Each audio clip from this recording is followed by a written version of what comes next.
Good evening, friends. Welcome. We're back into the wonderful, mysterious, and beautiful world that is Kingdom Death. It's been, I don't know, maybe like 3 months since my last campaign. It always feels like a long time, and then I get back out. The one thing that holds me back, g'day Alf, the one thing that holds me back from playing more KDM is the amount of time it takes to set up. I can pull out another board game and crack on, but unless I'm playing a full campaign, the setup is onerous. It took me like 2 hours to get all the stuff ready for tonight's stream, and I'm still not even quite fully ready because I need to sleeve some cards. But that's okay. We're going to talk about stuff while I'm doing this sleeving. The stuff that I'm sleeving is the hit location deck, because the cards that come in the vignette are slightly bigger, and then for whatever reason the sleeves that I've used for them are also slightly bigger, and so I can tell the difference. So we need to sleeve everything. Hello Nick, again, but that's okay. We'll talk about Kingdom Death while we're here. Yeah, so this is about, I don't know, a month after I received the vignette. Maybe not quite that long. I'm not sure when I got it. But it took me a little while. With Kingdom Death, I'm always very much, I must paint the models before I play with them on the channel. And my Kingdom Death standard of painting is higher than my normal board game level. So it does take a little more time.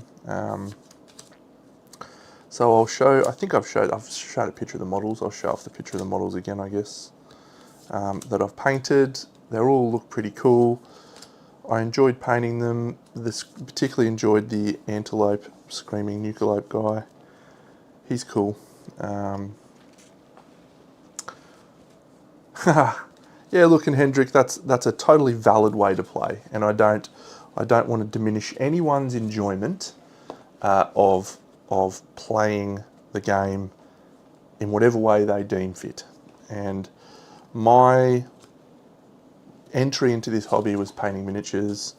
The thing that I do on my channel most of the time, or used to be most of the time, is painting miniatures.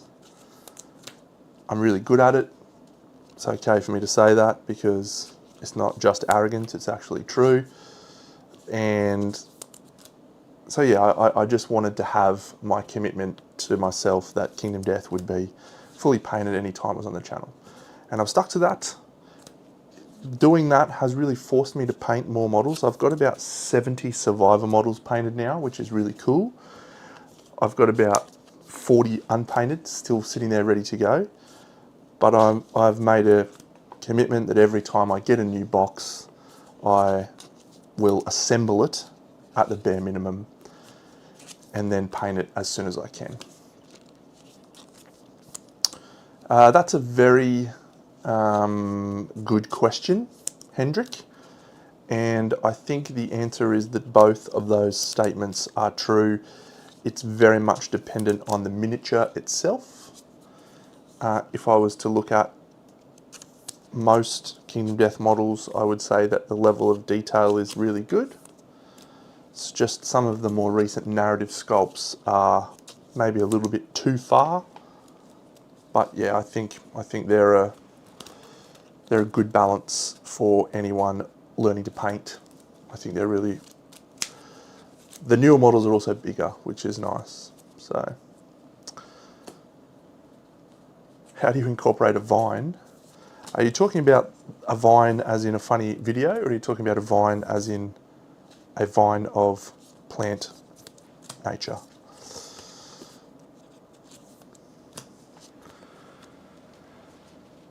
All right, I think we're ready to go. I did enjoy the banners. Yeah, I did enjoy those spear guys and girls completely, actually. I thought they were great. I enjoyed all 4 of those models, actually. Actually, I enjoyed all 5 of those models because the antelope was also delightful. Probably the only one that I was a bit over Gnoston. I was just ready to start playing at that point. if we go back a few weeks ago, I talked about how I was feeling overwhelmed. Did you use super glue to glue it? Because if you use super glue, that won't happen. I use super glue. None of my models ever break. I'm the best. Yeah, I was talking about how I was feeling overwhelmed and I had all these projects sitting there ready to go and I just wanted to finish them, but I couldn't because I was feeling overwhelmed. Well, at the moment I decided to play Grim Coven on the channel unpainted. That all went away because I was feeling pressure to get that done. And as soon as I did that, I managed to start painting the Nukealope. That was all done, and I've made headway on other projects. So I feel good about where we're at. Let's go over to the screen of doom. Now, plastic cement is fine, but if you want a genuine bond on plastic that will not break, super glue and then super glue accelerant, bang, will never stop. I use plastic glue for pretty much everything else though. Cool, so if you haven't seen me play KDM before, I use Scribe. Here it is on the left. My colours look different to the normal colours that you probably see because you can actually edit the colours, which is great. I've got all of the gear cards loaded. Califax, where is the Brain Mint, the Musk Bomb? Where is that? Is that in Slenderman? I haven't added that. So the vignette is not incorporated into a campaign. The vignettes are standalone fights, showdowns that you can do with pre-designed characters and a pre-designed setup. If you are successful in completing the vignette, and when I say successful, it varies from vignette. Some of it just requires you to lose, some of it requires you to win. If you're successful, then you will unlock the Screaming Nukealope or whatever monster it is for use in your normal campaigns. And then from then on, anytime you face a level 2 or a level 3, for the Jiggle Iron, it's you must fight a Jiggle Iron, a level 2 or a level 3. You don't have a choice. For this, from what I read, it is actually a choice. You don't have to fight a Screaming Nukealope, you have the option. Because apparently it's quite a step up in difficulty. But we shall see. Where in core is the Musk Bomb? Yeah, where is it? What gear location is it at? Barber Surgeon? There it is, Musk Bomb. Gotcha. I was like, where the fuck is it? Because Ash Bloom has a Musk Bomb in her gear grid. Perfect. How good is it? Love a Musk Bomb. Alright, so everyone's departed and I have added all of the cards. Let me just go through the 4 characters that we've got. So this should work now in a different way. Excellent. So this is Monday. She's sardonic, nonchalant, and insufferable. She takes full advantage of her Shadow Stalker armor set to manipulate her own shadow. Ever crafty, she is prepared to trick attack her allies without hesitation. Trick attack's an awful fighting art. It just gives up the priority target token to someone else. Awful. No stats and only 2 armor, so she's pretty ordinary. Ash Root, and notice we've got no surge by the way, so no surging. Ash Root, who is the guy, he's got 6 on all of his armor, so he's our tank. He's our tank. Anxiety is not great. Let's go have a look at Anxiety because I haven't looked at it. The start of each showdown, gain the priority target token unless you have stinky gear. Ash Root does have... No, he doesn't. Does he not have stinky? What an idiot. So he's got the priority target token. Well, he's our tank, so that's fine. And he's got the Crusader armor, so we are going to look through the gear grids very soon because I haven't actually looked at them yet. But yeah, that's fine. And then we've got Ash Boom, or Ass Boom, as we've come to call her. She's got +2 strength. Movement 6, awesome. No gear at her waist. But she's got a new fighting art, which is called Unshackled. So let's read about Unshackled. And here it is. When you archive a gear in your gear grid, gain a movement token and a speed token, and you then have an action that you can use, which is to archive an armor in your gear grid. Sounds terrible. Why would you do that? Says anyone. Well, you've got Wardrobe Expert. There you go. So you can actually ditch wardrobe stuff to ignore severe injuries, gain survival, and then also, thanks to Unshackled, gain a +1 movement and a +1 speed token. So she's going to become an animal. I love her little design. She's really cool. Yeah, I like her design.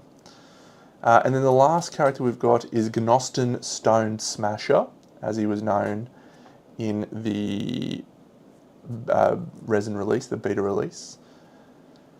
And he's got Strategist, which allows us to put a large stone face on the board, but no one's got range stuff, or 2 stone columns. I don't really want to, so we're not going to. But Beetle Strength is awesome. Beetle Strength allows you to throw a... We've got it here. It's cool that they give you the cards, by the way. Yeah, you get to throw a piece of terrain and smash it into a bad guy, and they suffer damage. Which is pretty cool. So we're going to throw some pillars at him. Oh, darts are ranged. You're right. Sunspot darts. Thrown, weapon, ranged, ash root. Activation limit 3. Okay, it's deadly too, I suppose. Yeah, so probably it is worth getting that out then. Let's grab that. Large stone face it is. Now that can be placed, and we can start on that, I think. Actually, I don't think we can on that one.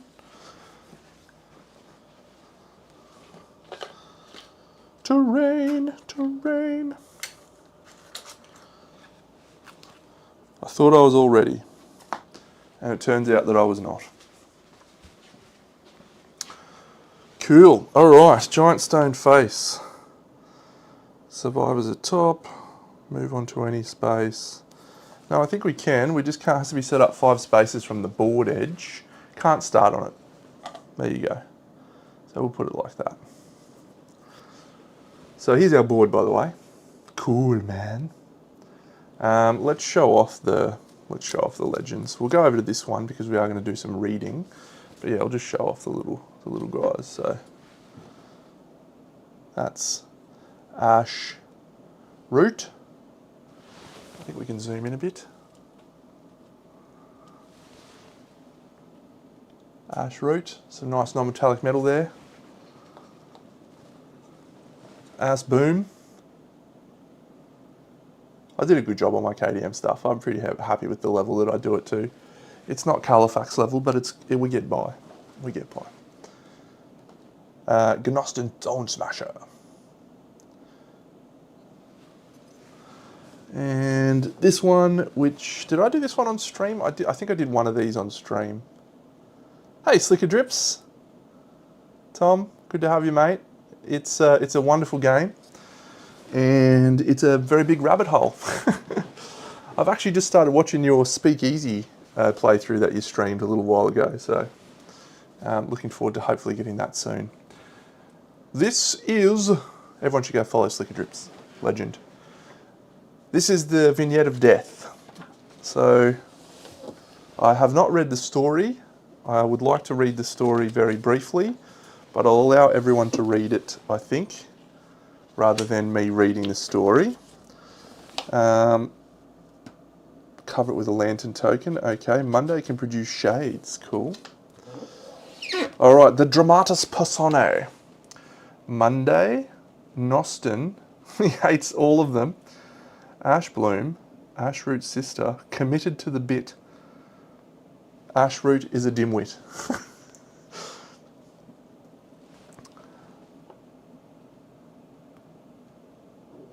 What is Noston doing? Stone Forsaken Anus Ring. It's finally time to die!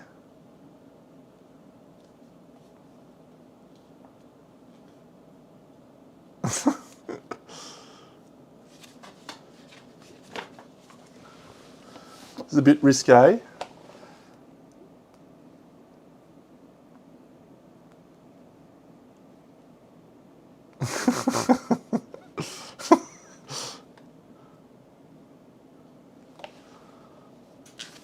So the comic is wild. Okay, maybe we'll just, that's, YouTube will be fine with that. That's just a butt cheeks. Maybe not so much. Anyway, it's quite funny because I just realised that she doesn't have pants on, and her gear grid has no waist armour. I didn't realise that until now. That's great. And because she's got wardrobe expert, the comic just showed her taking it off. How fun's that? All right, we'll just skip ahead to the...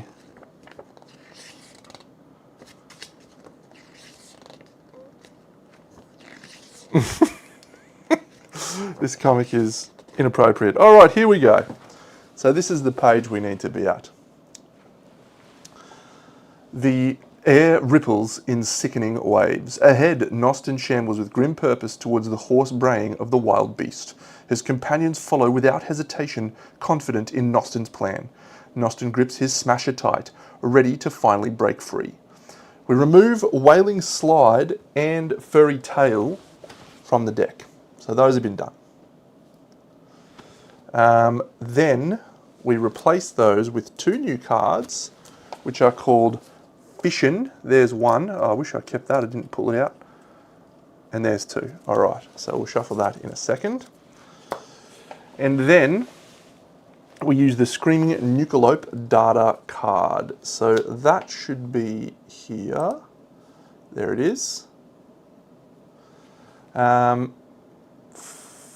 So we've got 9 basic and 7 advanced. It's toughness 11. Has that got +2 speed? Jeez. I'll have to grab those little tokens out so I remember. Okay, that's a problematic. +2 speed.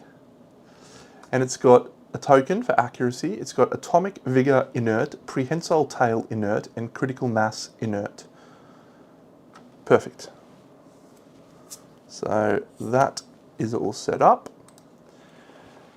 And then it's got a new instinct, which is Graze, which is it moves to the closest survivor instead of eating Acanthus. So that's nice.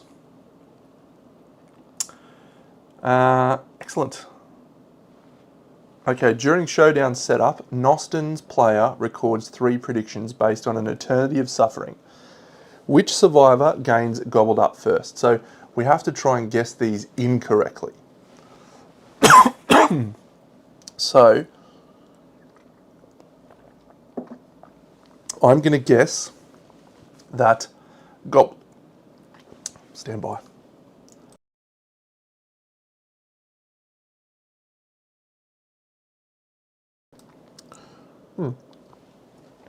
Nostin is going to suffer gobbled up first because I'm going to run him away. Which survivor draws the trap first? I'm also going to guess Nostin. And which survivor suffers a severe injury first? I'm going to guess Gnostin. So Gnostin is going to be trying to avoid his fate. If he's correct, he suffers a brain trauma. But if he's incorrect, he gains 3 survival. So go Gnostin. Cool. So we'll look over the gear grids. I think I've got a zoom on the gear grids, have I? Not so much. That's fine. Okay, so the 2 Crusader sets. So let's look at those. The shield has an ability called Diverting Ward. We should be able to, I don't know if you can quite see that. Maybe I'll just try putting the auto on.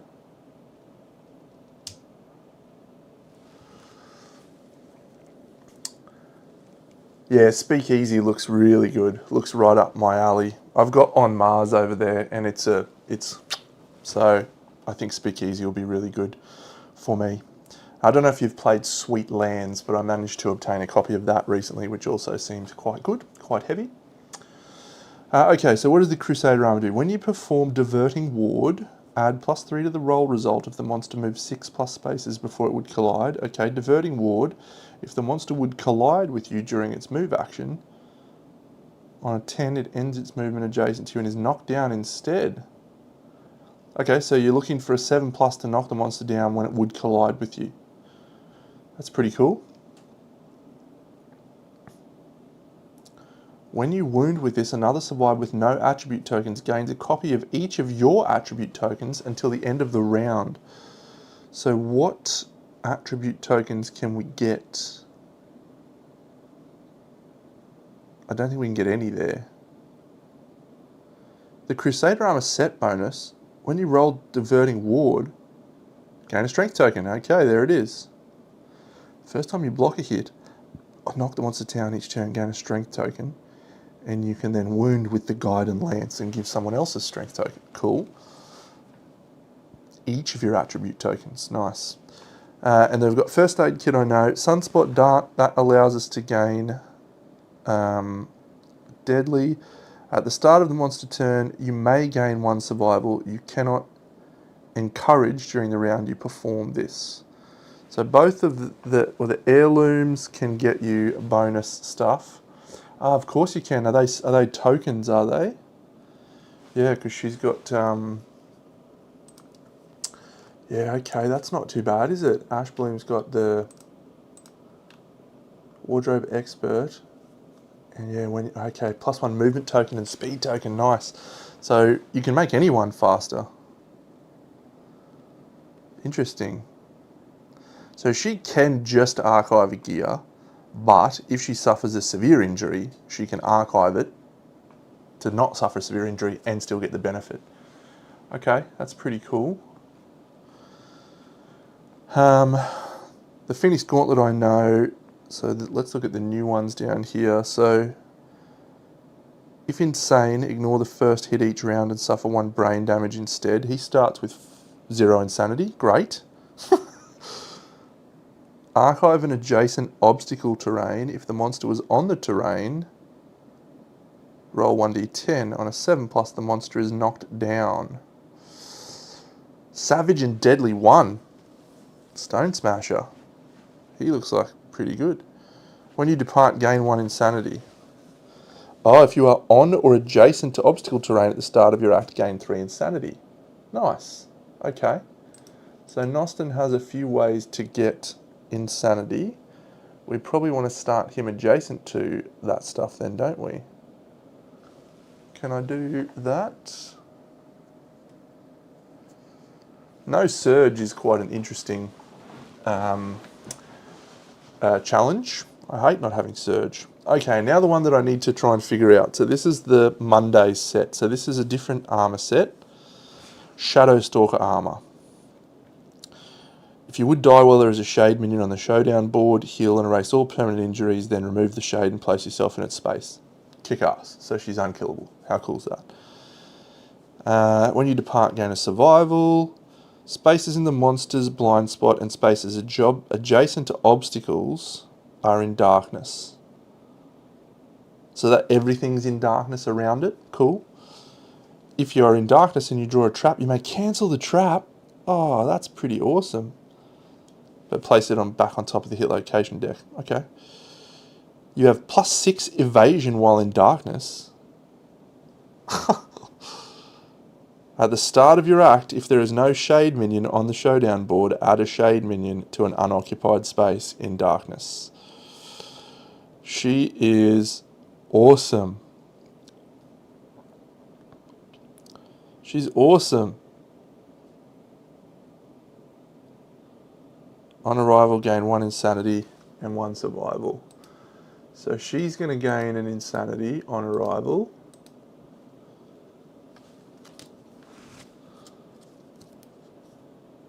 Yep.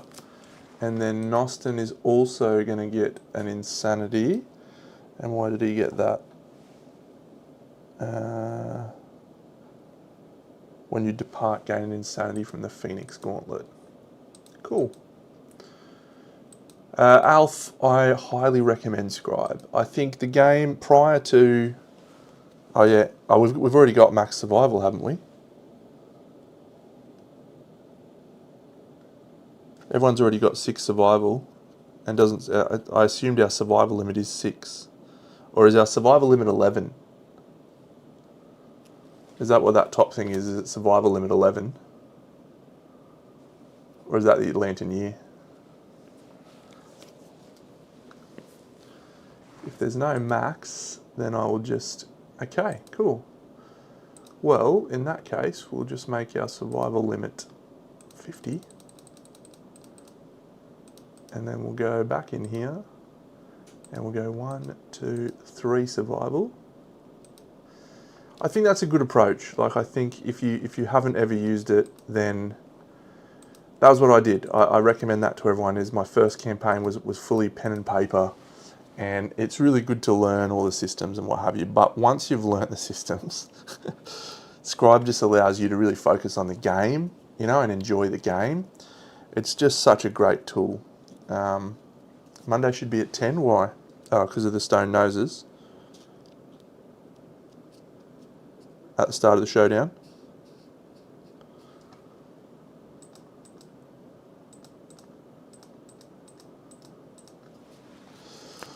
Cool. So we need to do, these are advanced 7, 1, 2, 3, 4, 5, 6, 7. And we need to do 9 of these. 1, 2, 3, 4, 5, 6, 7, 8, 9. This is very exciting. The monster goes first. Yeah. Use the shade, minion trait card, and the makeshift stone heap. Is the shade a bad guy? Is the shade like a? Does he attack us as well? Is he a normal guy? Oh, so he's a bad guy. So that's the downside of her set, is it adds shades to the board. Okay. Cool. That's awesome. Well, I'm going to use the red witches as the shades because they're easy to spot. And it's at the start of her act. If there is no shade, add a shade to an unoccupied space in darkness. Cool. I think we're good to go. Let's look at these things up here. So prehensile tail. All of the monster's attack profiles gain after damage. Place the target knocked down in the monster's blind spot and we suffer monster level damage. Alright.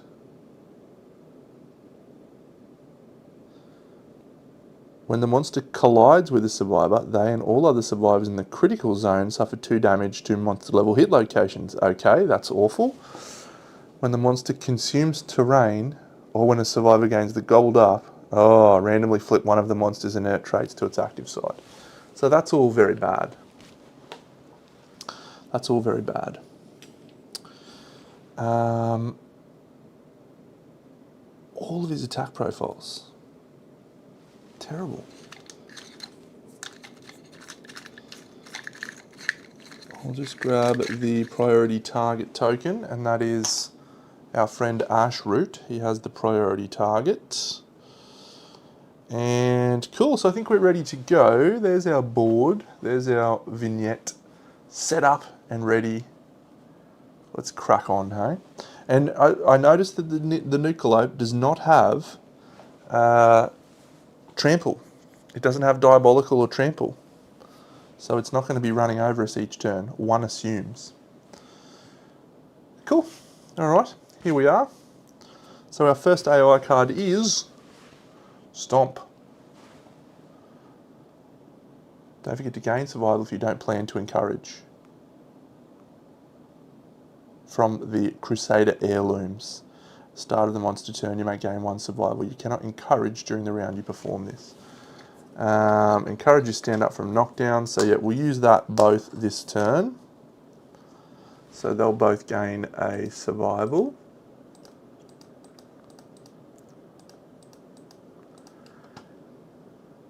Alright, closest knockdown survivor, furthest threat in field of view in range. We ignore all that because we have the priority target token.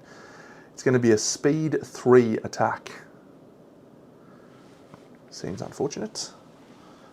So, how do we want to position here? We only have 2 options. I think we'll go like this. And cool, so he is Ashroot, 0 evasion, fantastic. We could surge to block because there is a flow there. And if we block, The first time we successfully block, we gain a strength token.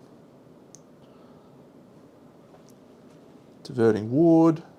Oh, why don't we have Surge? That is ridiculous. Califax, you're killing me. Why do we not have Surge? That's dumb. I hate not having Surge. Okay, so we're just copping it to the face then. So it's 3 speed because this guy has 2 bonus speed. Hitting on a 2+, which means it's automatically hitting, and it's all going straight on the body. There's a 1, so that's fine. We can dodge one of these hits, which I think we will. And it's going to draw an AI. Crusader Gauntlets. Whenever you are hit, after hit locations are rolled, you may change 2 results to hit locations of your choice. So you don't roll hit locations in this one, so you won't be able to use that. When you wound with this, yep. If adjacent to the monster when it draws AI. Cool, we're going to try throwing a musk bomb at him. Flame taste. Excellent, okay, so both of these are on the body, and we'll dodge one of these with our survival, which means we are going to suffer 2 damage to the body. 1, 2. This attack did damage the target, so we must draw an AI card. Fantastic. We're going to do that, but we are... Oh no, that's Ash Bloom. She's got the Musk Bomb. So we could dash Ash... Yeah, we're going to dash Ash Bloom into range. We might as well dash Nostin as well, just in case. So we're going to put her adjacent in the blind spot. The priority target's gone, and we're going to move him over here so he gets one of those things. Excellent. What's the tail? Oh, the monster's grasping tail. Place the target knockdown in the monster's blind spot. We suffer monster level damage. That is a punishing trait. 2 to the head on Ash Root. I love it when Califax is here when I'm playing Kingdom Death, by the way. I always feel like I play a lot better. So we're now knocked down in the blind spot. Well done, Ash Root. Tail. So it hasn't collided with us yet, so let's go to the next AI card now. So we are going to spend 2 survival, and we're going to try and archive the Musk Bomb. Oh, what? On a 3+, we discard the AI card. That's such a bad one. Oh, it's a Lantern 10. Does it say when it draws AI? So we probably get to look at the AI card. Infested. I'm discarding that AI card. Thank you very much. Without playing it. So our Musk Bomb's been archived. Done. What do you expect, mate? So Musk Bomb archive. Now her thing is when you archive a gear, or is it just an armor? When you archive a gear in your gear grid, gain +1 movement and +1 speed token. Nice! +1 movement and +1 speed token. Alright, so if she then does a wound,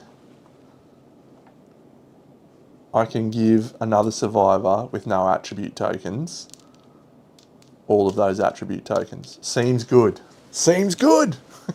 +1 speed, +1 movement, thanks to Unshackled. Unshackled. Cool. So that's the end of that monster's AI. So it's our turn. So we want to encourage him. I think the person who has the most survival, we can't do with Ash Bloom or Ash Root. I'll actually just mark those off. Encourage, Ash Root. No, Ash Bloom dashed and Nostin dashed. So let's encourage with Nostin. He seems like a very encouraging guy. And we're going to stand up Ash Root. We may not, I won't do that just yet actually. I might let us do some stuff in case the monster runs away. So we're going to have an attack with our Warding Guidon Lance with Ash Bloom in the blind spot. And I do need to shuffle our hit location deck because I didn't shuffle it before. I did, and I was really happy with how everything was going. All right. So we're going to roll to hit with the Warding Guidon Lance. She does not have any accuracy buffs, so she is hitting in Ash Bloom in the blind spot. 2 speed. She gets a +1 speed token from the archiving of the Musk Bomb, and then she's hitting on 4s. So 169, so 2 hits. We have the Palat and the Restless Hoof. So we've got 2 failure reactions. No, that one will not do any damage. Will do some damage to our arm, but that's fine. I can zoom in there, I think. Yes, there we go. So with strength 3 on that weapon, and she is also strength 2, so that's 5. The Nukealope's toughness 11, so we're wounding on 6s. We haven't had any of those things trigger as yet, so it's just 6s. Cool. So the first one, that's a 5, so we fail. We must spend a survival. We'll spend a survival or have our arm chomped. And then we'll use the yellow dice for the next one. So yellow dice is my favourite. If attacking with a melee weapon, it is kicked out if we fail. So we roll an 8, it's not a failure. Come on. So we've done our first wound to the Screaming Nukealope. Hiya. No Screaming Antelope. She doesn't have luck, does she? No. But when you wound with this, another survivor gains your tokens until the end of the round. And I think what we'll do is we'll give them to the other guy. So he can then do the same thing, and then he can pass them on to someone else as well, which will be the chick with the thing. Okay, excellent. So that's done. So now she's going to move because she dashed into there. So she's going to move out of the way. She's now speed 7. Get around her. 1, 2, 3, 4, 5, 6, 7. Perfect. Hiding in the back. Who wounds on 8? Oh, him, because he... Oh, yeah. That seems less exciting. So maybe we'll put it on the chick. Yeah, okay. So he's going to stand up. And he's going to block from the encourage, sorry. Yeah, he's going to block. And he's going to go 1, 2, 3, 4, 5, right into the front, getting ready to punch on. So he's blocked. We're going to use one of these little tokens, which is always what I do. So Ashrid is blocked with his Warding Tower shield. It's slow. Nothing else happens. He's got the full armor set though, so he gets a strength token. Pretty nice. There's some neat little combos in these gear grids. They're quite fun actually. Oh, what? -2 evasion, -2 evasion and -2 movement. Scratch that. I did not see that. So that's the quizzes. Okay, so he's actually got -2 evasion.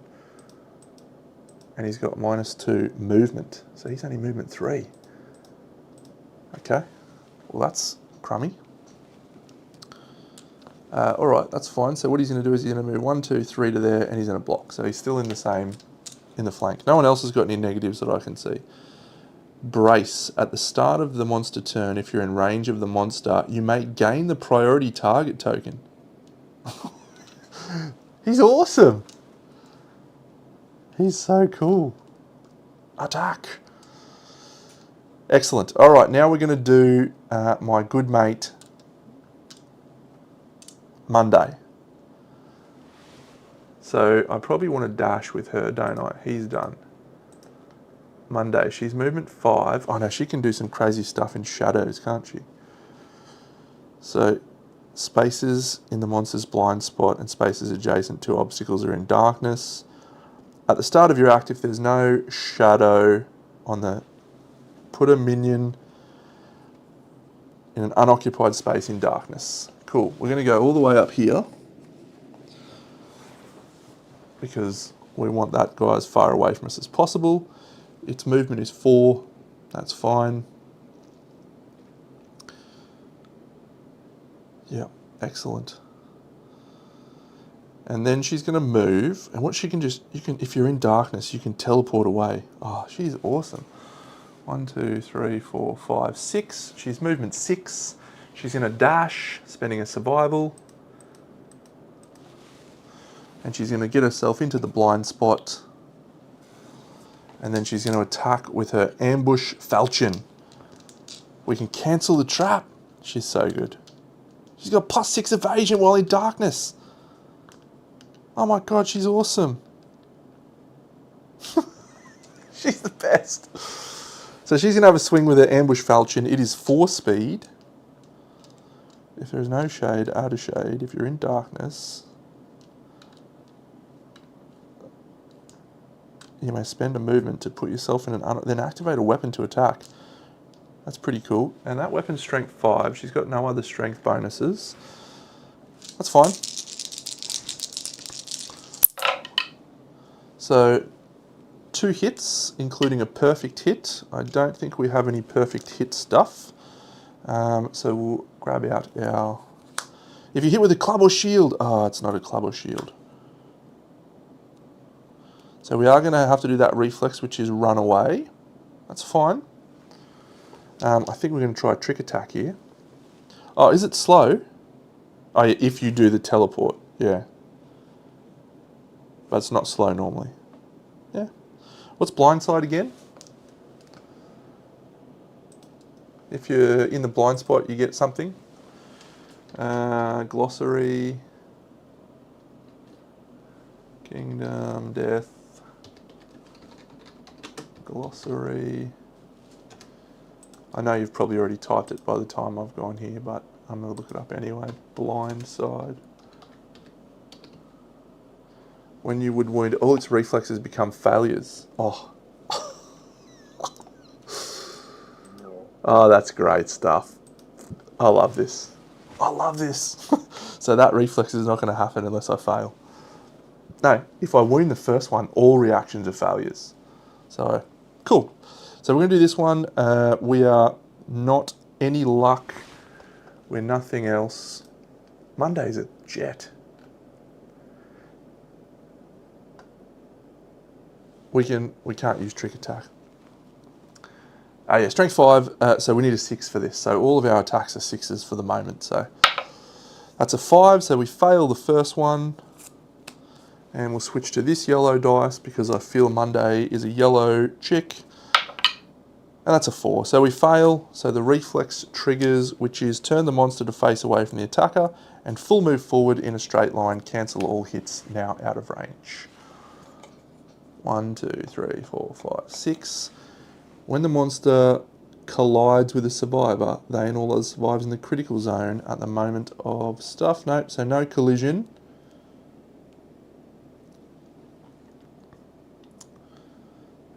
We can throw our little thing with beetle strength with Nostin, but maybe we don't want to do that yet. Beetle strength.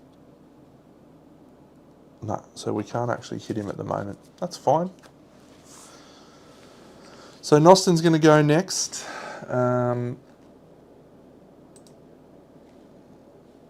She can still move at the moment. I'm fine with where she is.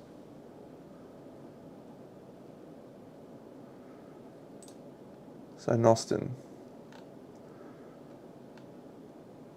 Cool.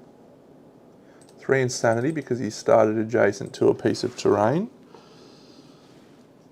And he's got cycloid scale, which isn't going to matter. Archive of terrain.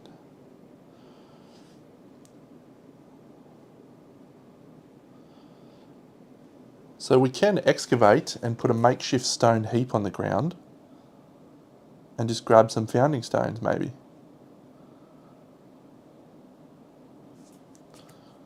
So we're going to put a makeshift stone heap on the ground. And then I think we can use beetle strength to throw it. Is that right? Straight away? Beetle strength? No, you need to use the same thing. Okay.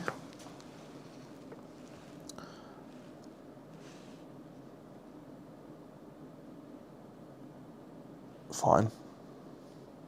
He's just going to move around to the other side of that thing. 1, 2, 3, 4, 5. Perfect. So we're going to the next round. The monster's AI is going to get drawn, but we have the option to make our buddy the priority target at the start of the turn, which we will. We want the Screaming Nukealope on this face, don't we? Because there's some stuff that benefits us if he's on that face. So we've got our block up, so let's do it. Do we want to gain an survival at the start of the round on Ash Boom? Yep, I was ahead of you then. I remembered that time. So we'll draw our AI card, and it is Back Kick. So we know the priority target tells us who it is. It's again a speed 3 attack. So it's going to move to here, turn to face us, so the blind spot's right there. You couldn't ask for a better result, really. We have a block up. It's hitting on 2s. So we need to see 1, 1, and then we can suffer no damage. No 1s, so unfortunately we do still suffer a damage. Let's see where they go. We can decide to change the position of these, body and waist. But if we do that, we can't dodge. So yeah, we'll do that. We'll put that on the feet.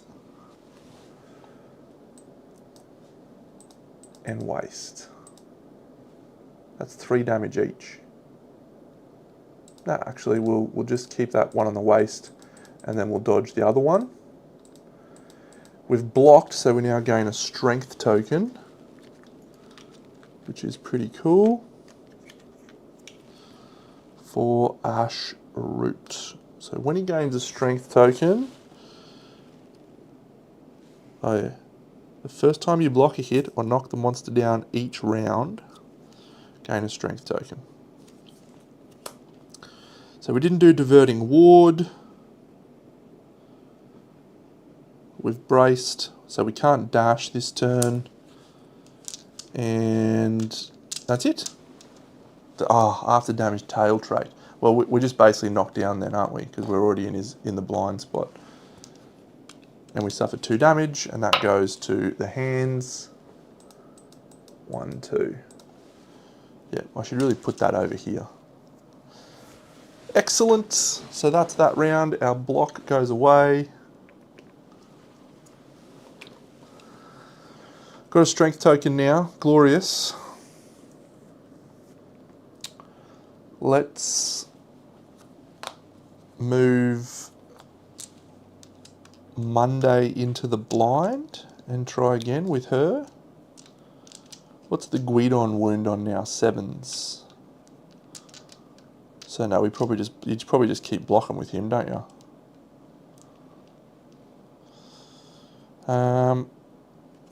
So if the monster is on an obstacle when we hit it, wasn't there something there? Oh, the shade moves, yep. 1, 2, 3, 4. Little buff head.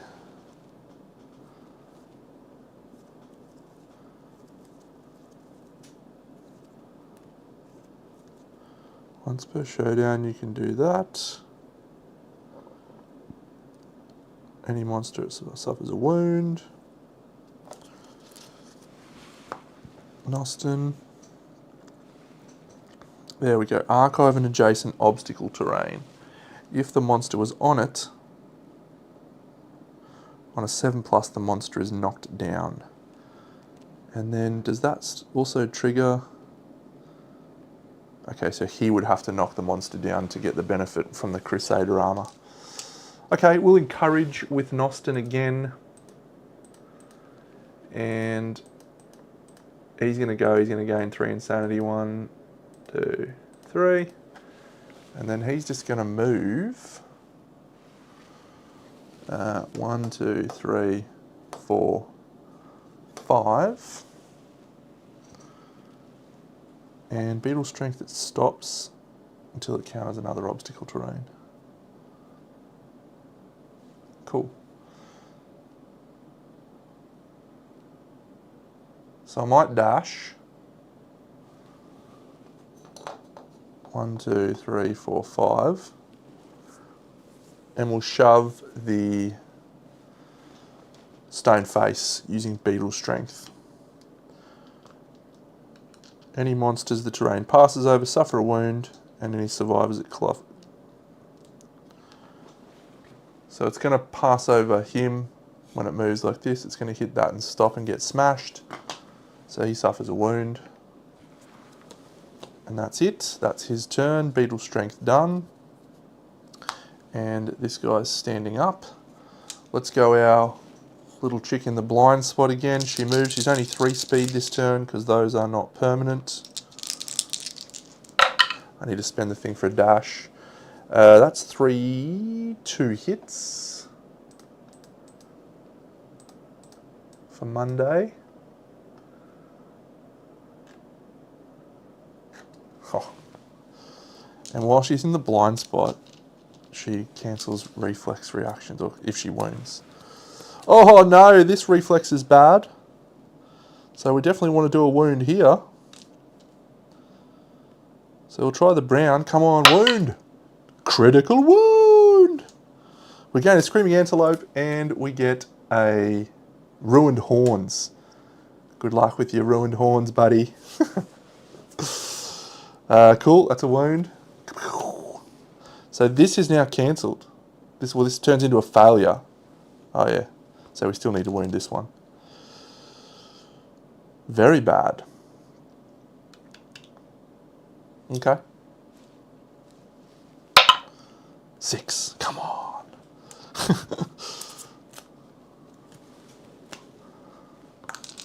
Cool. Then she's going to dash away. She could teleport away, couldn't she? If you're in darkness, you may unoccupied space up to 5 spaces away. So can she double tap? She can, can't she? She can teleport to the front and then punch on with the slow ambush falchion. Yeah, that's interesting. Yeah, we'll do that. She'll teleport to the front and then have a bash with a single ambush falchion. She hits on an 8. There's a wound reaction. Oh, roll 1d10 for each monsters in the blind spot. Okay, well let's try wounding. Or critically, rather. That's a 3, we failed to wound. So that's worked out well. Yeah, that's cool. She can double tap. That's nice. So Monday's done. Noston's done. So it's just the Boomer and Ash Root. So Ash Root's just going to block, and he's going to get out of the blind spot. 1, 2, 3. He's over here. And then we're going to dash with Ash Boom.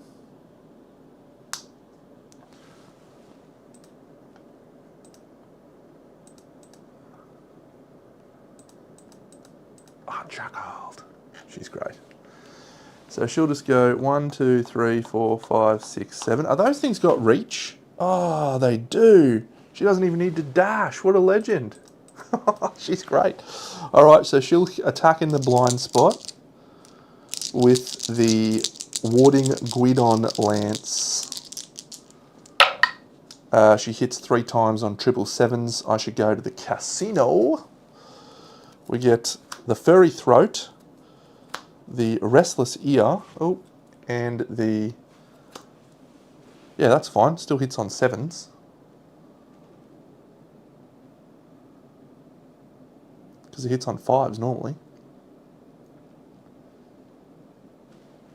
Sweet. The Restless Tiny Hands. If you hit with a club or shield, you clobber the monster.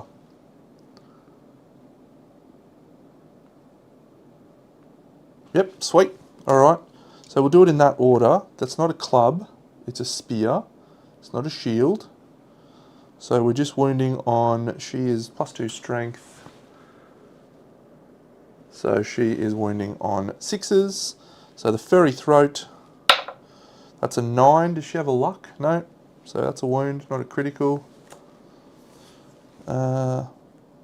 If that was a critical, would I have killed it? On a 10, I wouldn't have. And the last one, this has a failure reaction. We do fail, so we gain insanity and lose our composure. We have to spend our action next turn to get our weapon back. We'll then dash away.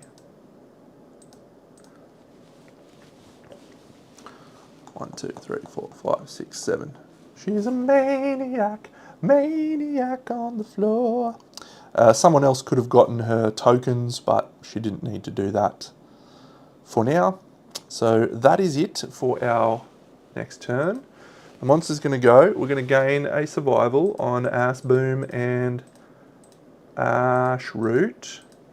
We're going to make Ash Root the priority target, which means he can't encourage or dash this turn.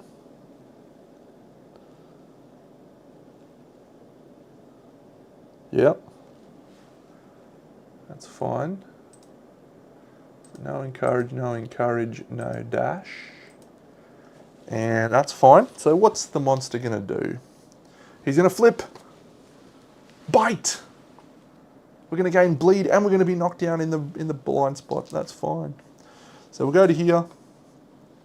I'm just going to move this minion. 1, 2, 3, 4. No problemo. And then the little guy's bite. So it's 3 speed, hitting on a 2+. We need to see 1, 1. And we can ignore after effects. 3 8s. I've gone from 3 7s to 3 8s. God, I love being me sometimes. So where do those, one of those is blocked, which means we get another strength token. So that's nice. And now we'll see where those hit locations go. The waist and the waist. So this is only 2 damage each. So I'm going to divert these to the legs and the arms. I can't dodge, but that's okay. That's Ashroot, yes, using his Crusader Gauntlets.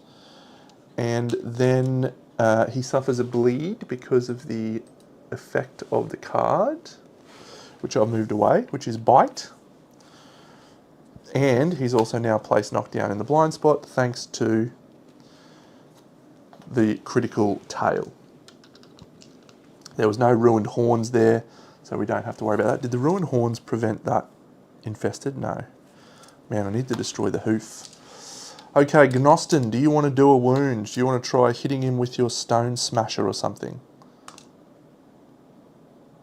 So hasn't collided, hasn't consumed, so nothing else happening for now. Alright, well, let's stand up our little buddy over here. Actually, do we need to do that?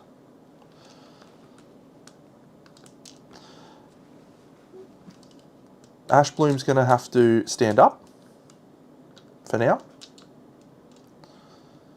And that's it. So when I say stand up, I mean get her weapon back, which you had to from that card. Yeah, let's actually fight with the... Oh yeah. Waste. Thanks, Califax. You're my hero.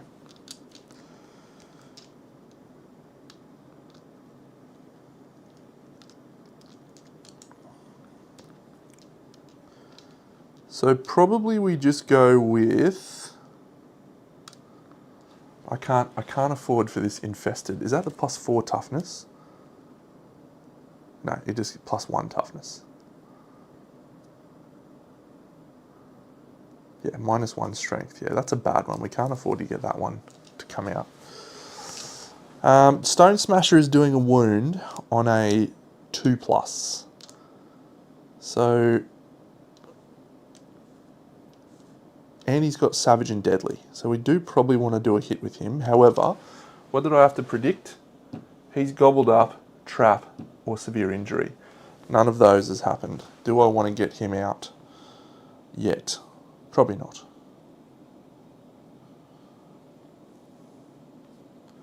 Yeah, he's just gonna run away. 1, 2, 3, 4, and he'll encourage again. And stand up. Ash Root. Ash Root. And what's his insanity thing do again? If he's insane, he ignores the first hit each round and suffers a brain damage.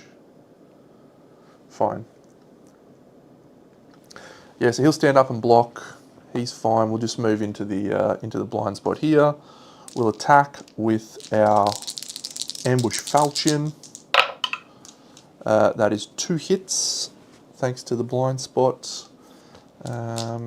We have Super Dense.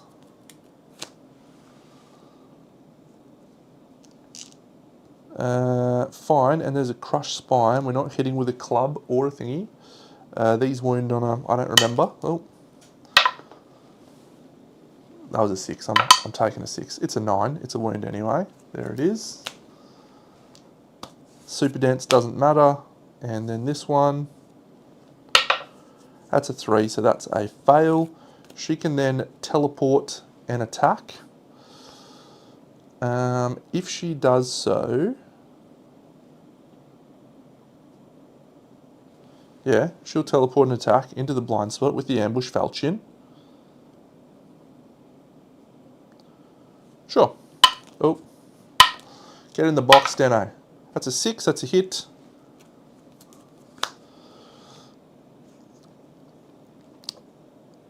Fission. All survivors are doomed. Let's look at this because this is the trap. So we can now attack with Nostin with impunity because he guessed that he had the trap. So he's going to gain 3 survival. She is in darkness. I can cancel the trap, but let me think about that first.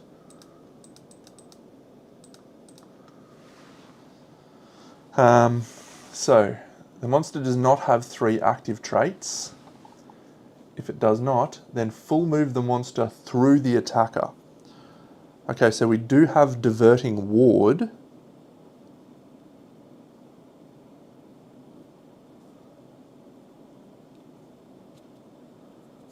In play with Ash Root, but the monster is not going to move 6+ spaces, so we would need to roll a 10.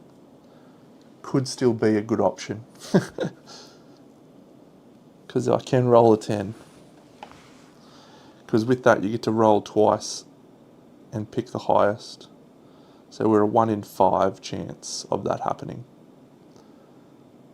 Good call, can't spend survival. So we can put that back. The question is, are we worried about that? When it collides with another survivor, suffer 2 damage to 2 hit locations from critical mass. So that's the case, and then one of those are going to flip. Yeah, so who do we want to get attacked? We probably want... Can we use Wardrobe Expert when we're doomed? No, that's a May.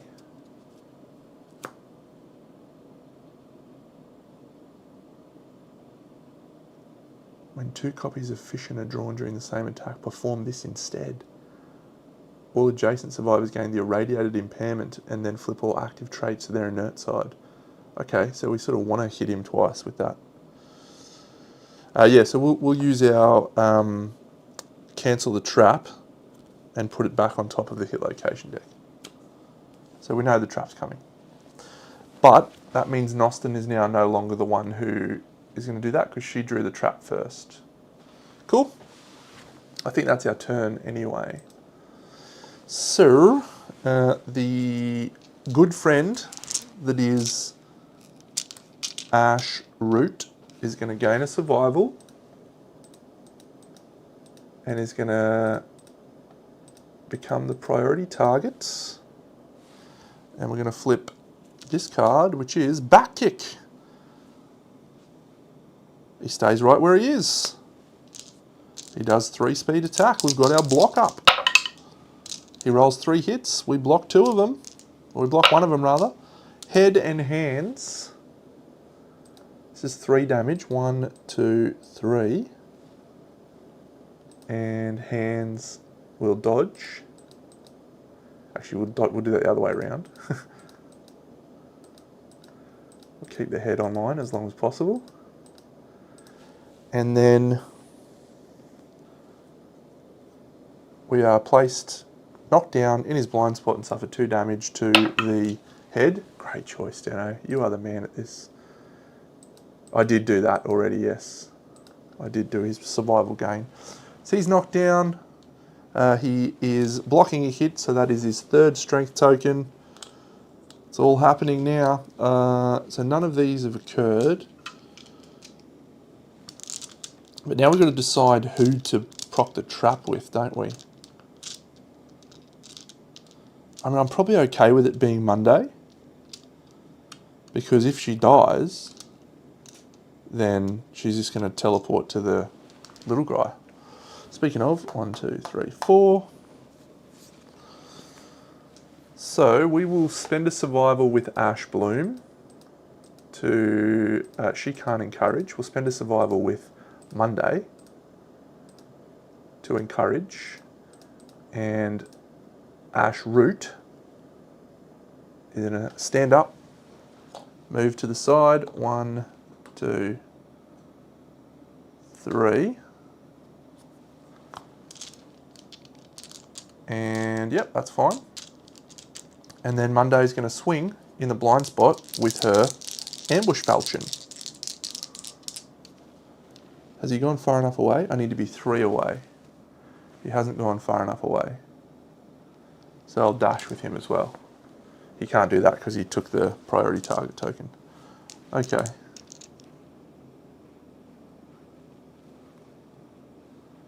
When the monster collides with a survivor. Has her falchion got reach? No. Fine. So we'll attack in the blind spot with the ambush falchion. 5s to hit. We hit once. We know it's the trap. Oh, it would have been good. Would have been good. I think that might be the 2nd trap. Okay, so we're going to randomly flip an inert trait. 1, 2, 3, 4, 5, 6, 7, 8, 9. So the tail is no longer inert. It is now active. Oh, you gain gobbled up after his attacks. Oh, that sucks. Then full move the monster through the attacker. So his speed 9. What a guy. 1, 2, 3, 4, 5, 6, 7, 8, 9. She is now going to suffer 2 damage to 2 hit locations. That's the waist and the boots.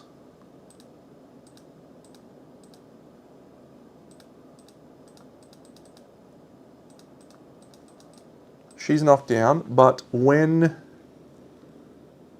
the monster collides, and it's also going to be 2 on him, because he was in range as well. 2 damage to 2 hit locations, waist and waist. Ash Root. 1, 2. Alright, so he's got his first severe injury, which is bad. And he's knocked down, which is bad. But in good news, Noston's going to get 3 survival because he was not the first to suffer a severe injury. Come on, Ashroot. I don't think we got anything for him to stop that, do we? No, we can't use that. Yep, sweet. So he rolls a 1. No lifetime rerolls in this game. So he's dead. And that's it. Cool. What a shame.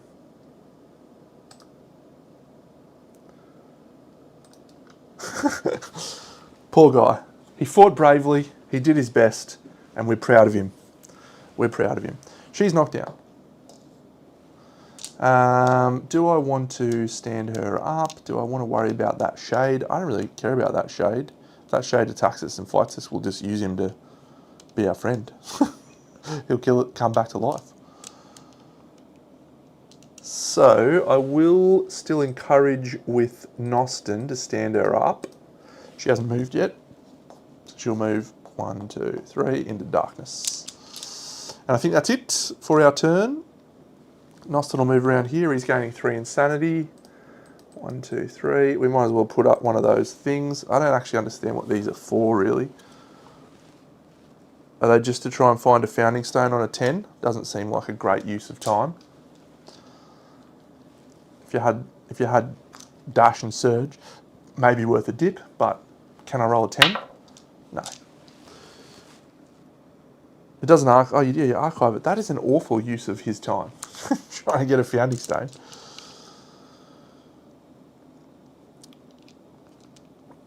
Okay, yeah, so he's gonna carry us in the end there, isn't he? Nice. We just need to get him the speed tokens from Ash Bloom. That's cool. And then she's going to move 1, 2, 3, 4, 5. 1, 2, 3, 4, 5, 6, 7, 8, 9. She'll go to there. So 1, 2, 3, 4, 5, 6, 7, 8, 9.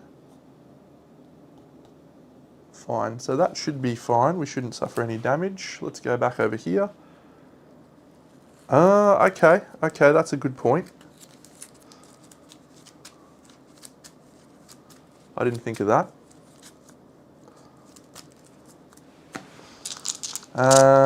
Cool. So Screaming Antelope's going. He's going to draw his AI. Chow down. He's going to go chow down towards the closest acanthus plant. That's pretty punishing, really. Healing 1d5. And he's just consumed. Oh, that's bad. Archive the terrain and perform heal 1d5. When he consumes, flip one of the monster's inert traits to its thingy side. So we'll go this one. 1 to 5, I meant to say. Yep, so that's cool.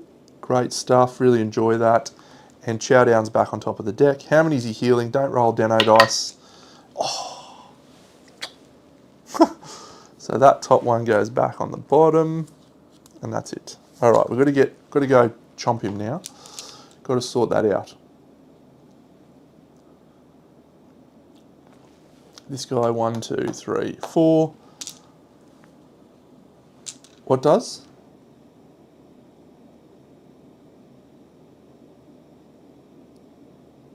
At the end of the monster turn. Oh my god, what? At the end of the monster turn, target the furthest survivor. Move the monster through the target, then stop. That's bullshit. Okay. So who's the furthest survivor now?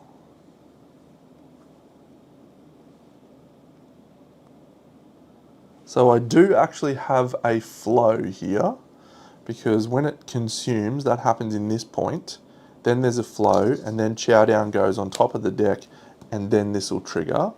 So it has unlimited movement. So the reason I say that is I want to get Nostin out of the way of that attack card, because I think it's going to be her, isn't it? 1, 2, 3, 4, 5, 6, 7, 8, 9, 10.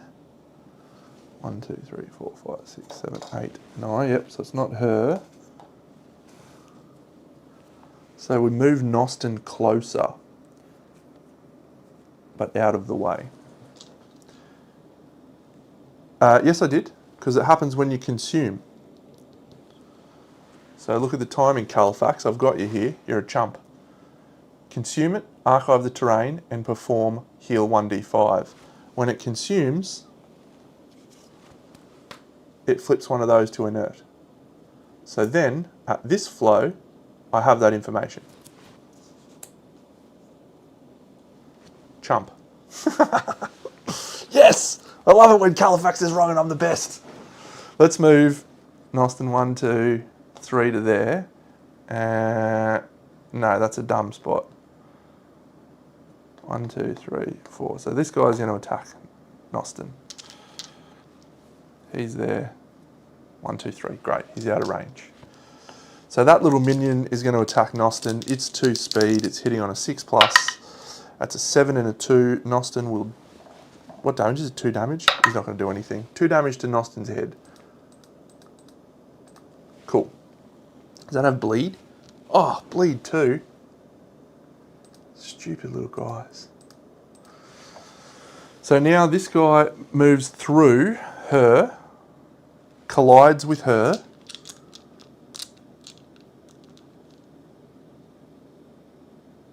Move the monster through the target, then stop. When the monster collides with the survivor, they and all other survivors in the critical zone suffer 2 damage to monster level hit locations. So we're suffering boots and thingy on Monday. Okay, 2 and 2. Body, boots. And then whenever the monster collides, that's it. Critical zone. Cool. So she's knocked down, but we're going to stand her up using Ash Bloom, who we didn't gain a survival for this turn.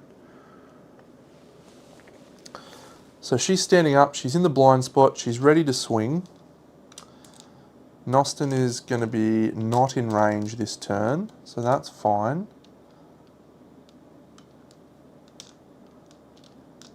We need to get this done, don't we? Do we not divest a set of gear to give us an extra speed and an extra movement on this crazy chick? Oh, you can diverting ward when he runs towards you. Oh, that's cool, isn't it? Oh, that's so cool.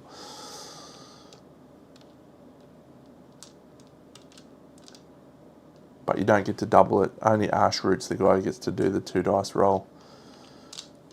What a cool showdown. This is awesome. This is a very well designed showdown. Okay, Nostin's just going to swing his Stone Smasher onto the Shade, but he's going to do that after the other chick attacks so that the Shade doesn't come back. Actually, we probably want the Shade there, don't we? So we can die and get put into the Shade. So I think we will do here. So we're going to go 1, 2, 3, 4, 5, 6, 7, and then dash to there. And we're going to swing with our Warding Guidon Lance. We hit just once. And we've found the... Oh, turn the Screaming Antelope to face the attacker and full move forward in a straight line. That's terrible if we wound. Don't wound. Oh, you idiot. It's not a critical, she doesn't have a luck. Okay, so that's going to be more damage all round there. Does remove Chow Down though, so that's good. Turn the monster to face the attacker and full move forward in a straight line. I can't get away from that. You can actually get away from that, by the way, if you've got a reach weapon, because what you can do, I don't know if it's a bit dark here, but you can actually go on the corner and then it's not possible for them to hit you. That would be cheesy of me to do that, so I'm not going to do that. I don't have Surge, so I can't use my move thing. So it's just going to go straight forward here. Diverting Ward is our only chance here, isn't it? We just have to roll a 10, and that's it. Is that right? There's no other bonuses there. We did wound, so we're going to give the 2 tokens to Monday for speed. Yeah, that's true. Deno dice is. We'll get out a blue dice. I haven't used the blue dice. I like to keep them safe. They're the ones that got me through the pariah fight, which was tremendous. So we'll use a blue dice. We're going to try diverting Ward on a 10. Oh, it's an 8. If he moved 6 spaces, that would have been great. If it was the other guy, you get to roll 2 cracks at it, don't you? An 8 and a 9. What a chump. Okay, so he's moving 9 spaces. 1, 2, 3, 4, 5, 6, 7, 8, 9. It's all the way up here. She suffers the 2 damage again. So maybe we want a severe injury here. Head and waist on her. Oh, why does she have to get at the waist? That's awful. She's knocked down anyway. And then Monday, we don't want Monday to have this head and body. Oh. So we'll encourage her with Nostin. And then I think she's fine. So she's knocked down. So she can do a cool little move here where she teleports and then dashes into the blind spot. Actually, what's her speed? No, so she'll teleport and dash into the blind spot. And then she'll have a swing. It's a 4 dice swing. She's hitting with the ambush falchion. We are in darkness. You can't see me. 3 hits. Can't see her because she's behind me.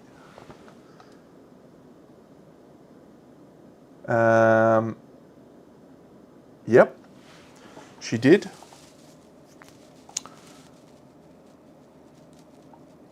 No, she didn't dash. Nostin dashed. Nostin dashed, and the other chick dashed. She just moved to that position because she was already in his blind spot when she started. So that's fine. We are okay. You'll be able to go back and watch that, I'm pretty confident. Another reflex, but we can cancel that. A super dense. Oh, -1 movement token would be nice. So we just need to hit one of these with a wound. We didn't gain any strength tokens from that, so this is literally just on 6s, wasn't it? Yes. Blue dice never fails. That's a 1. I would have done that one first. And this one, that's a fail. Come on, Deno, don't fail me now. Oh, I would have really liked that. The degenerating wounds. Nope, she's had a terrible session there. We're going to attack the zone of death with a reflex. Did I miss anything there? She's not in darkness, so she doesn't get 6 insanity, 6 evasion there. Okay, so we're just having a basic action. I haven't looked at his basic action. 3 speed. Oh, of course she is, because of the after damage. But she's the first one to get gobbled up, so Nostin's going to get his thing. How good is that?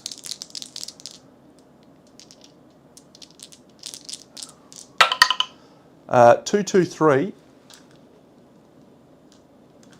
He's got +1 accuracy, so even if she did have evasion, that would be fine. She doesn't have evasion, does she? She's got +6 evasion while in darkness. So you just put her in darkness. Oh, man. No, so I've literally read nothing on this showdown until tonight. But now that I've been playing it, I would do a few things a little differently. Why speed 4? Oh, speed 4. 2 speed.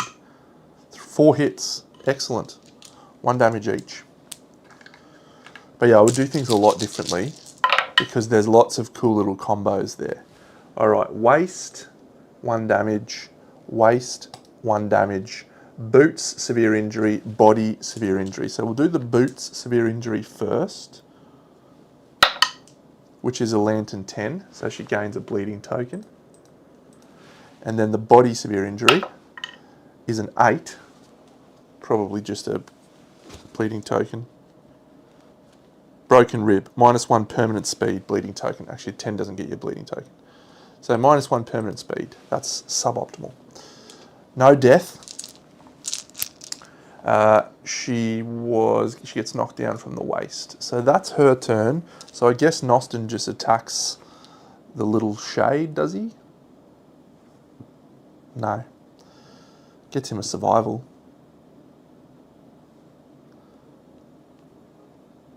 He needs to get closer, otherwise... Oh yeah, and I've got to roll gobbled up. The monster's tail drags it against the gobbled up card. I forgot about that. That's awesome. Oh, Crush and Devour. Shadow Stalker. Then Crush and Devour, which is in the core book. Did I actually get the core book out? I didn't. I only got the Gambler's Chess one. I roll the dice. I roll a 2. Seems bad. But it could be awesome because she might then teleport to the shade and replace the shade.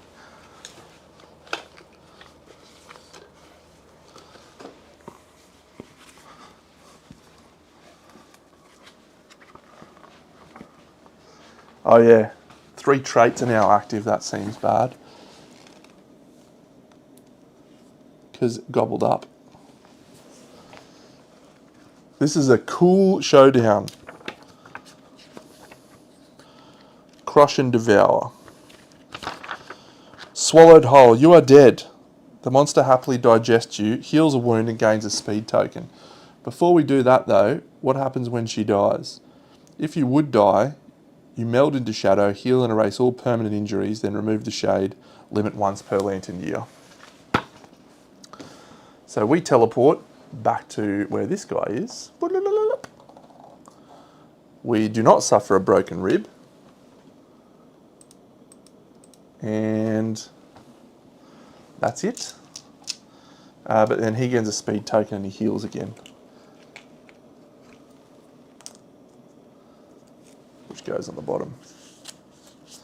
And that's our turn. It's a pretty suboptimal turn when we look at it. 1, 2, 3, 4, 5. We'll make her some terrain to hide in.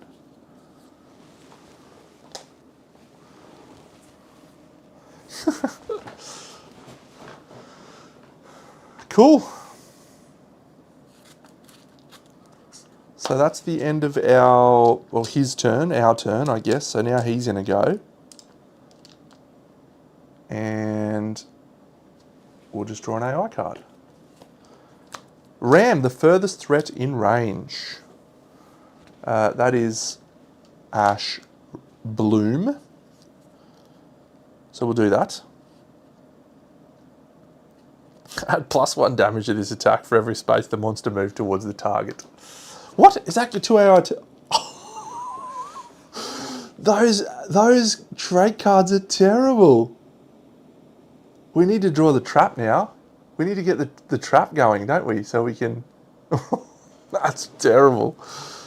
Oh, cool. All right, well, she's going to get chomped. So he goes to there. And is going to attack her with four dice, because this is a 4 dice attack now.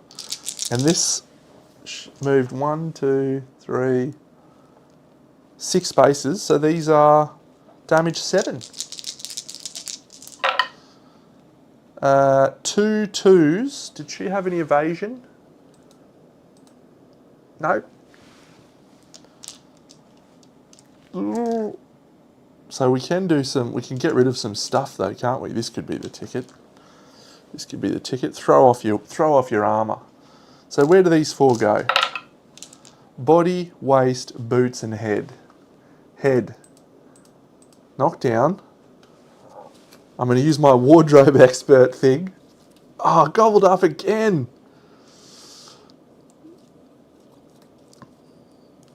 Okay, when you suffer a severe injury, you may archive a gear worn at that location to ignore it and gain a survival. So Ash Bloom gains a survival. Her gear is archived. When she archives her helmet, she gains a movement and a speed. Cool. Then the next one is on the waist. We're going to dodge the waist. And then the next one is on her body. We're going to archive our gear on the body to get another movement and another speed. Let's go! And then we'll archive her legs, which is the last one, to get another movement and another speed. Let's dance, gonna be okay. What does Acanthus do for me? Oh, I do have dried Acanthus. Okay, I see. So you're saying that I can archive that to not die. Well, we are about to be crushed and devoured because we have been gobbled up, and we roll a lantern 10. Come on, crush and devour this.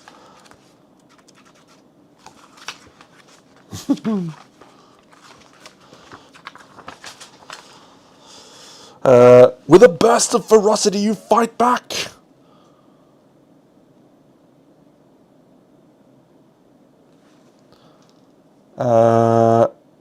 Cool. So we do not want to roll a 4 to 7 here. We need to roll an 8 plus. We need to go 10 followed by 8. And then we suffer 1 damage to the arms, which is the only location I've still got armour. Deno, it's time to shine. Oh, come on, roll it in the thing, Deno. Oh, man, get it in there. Oh, it's a 6. You suffer 1 damage to every hit location. Lifetime reroll. No! Fight back! Why couldn't you roll the 10? Should have used the yellow dice. Okay, so 1 damage to each hit location. So we have 4 severe injury rolls. Head, arm, head, body, waist, legs. Let's do the head. Dead. Droidocanthus. Done. We'll do the body.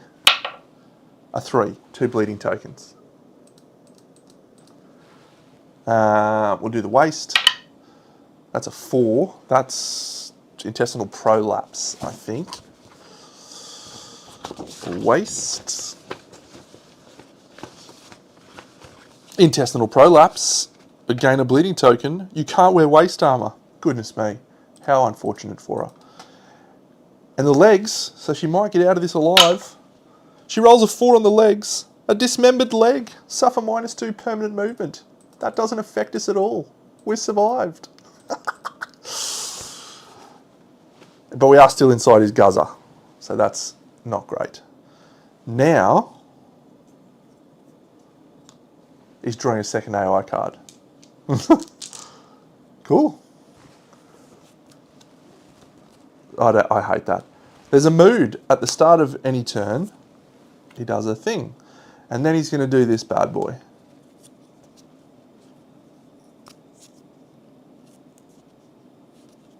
So he's going to run through her.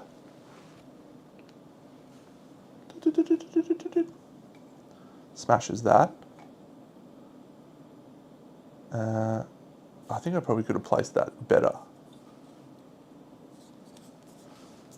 So it doesn't matter because she's suffering 2 damage to 2 hit locations. Body and waist. I think Monday's going to go down here.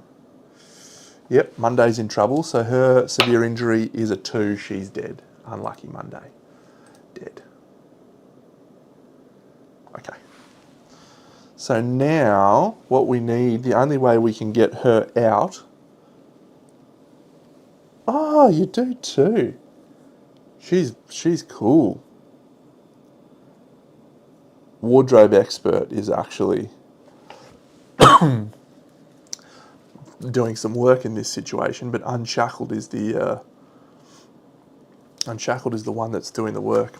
Oh yeah, we're in big trouble. We're in more trouble than the early settlers. The only way we get out of this, I think, is Nostin has to roll. Yeah, I did that. I did that already.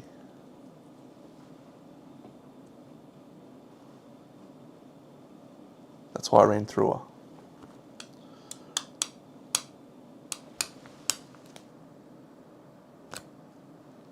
Because the AI card was a mood. All right, so I think what we do now is we roll with Nostin Stone Smasher. We hit. We do a Savage Deadly Wound. And then because we've done 2 wounds to the monster in a turn before she activates, we get to Crush and Devour Regurgitate. Seems fine. Stranger things have happened. Nostin walks into the blind spot and swings. He misses. Does he have accuracy? He does not. He uses his lifetime reroll to reroll. He misses again. He uses it a 3rd time. He hits. Does he critically wound? He fails. So she's now in the thing and she gets chomped again. I mean, he can survive because each turn he ignores the first hit. Because of his Phoenix Black Art. He's got more insanity as well. Okay, so we are masticated again. So let's see if we can chomp out of here.